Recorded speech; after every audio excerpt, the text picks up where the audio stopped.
In music, these are what we call first and second endings. But what does that mean? Well, first and second endings are a type of repeat that composers will utilize when they want a certain section in a piece of music to end differently the second time you play it, compared to the first time. They consist of a number of measures that are enclosed with brackets, with them either having a 1 or a 2 at the front of the brackets to indicate whether or not it's the first or second ending. And the first ending will always have a repeat sign at the end of the measure as well.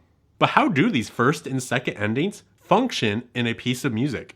Well, in this first scenario, what you'll do is play through the first two measures, then play the first ending, which has a repeat at the end of the measure. Meaning, you'll then go back to the beginning of the example, play measures 1 and 2 again, but instead of playing the first ending again, you'll skip it and go over and play the second ending.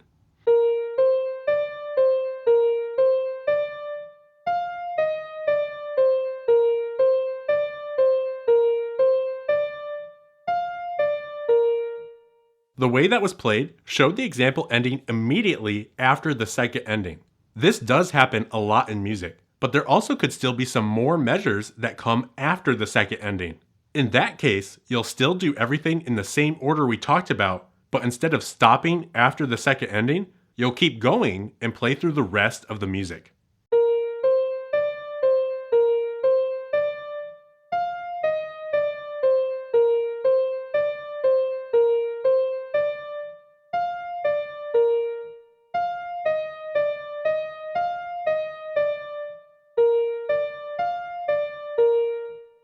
In our last scenario, we have the same example as the first scenario, but we now have a forward repeat at the beginning of measure 2, which means that you'll start out by playing through measure 1 and 2, just like last time, then take the first ending, but instead of going back to the beginning, you'll go back to measure 2.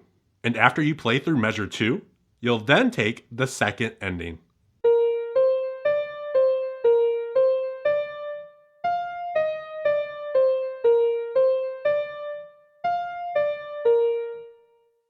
If you want to watch more music lessons for beginners, make sure you click one of the videos on the left side of your screen to continue your journey.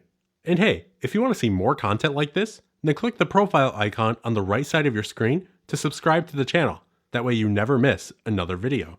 Until then though, I hope you have a great week and happy practicing.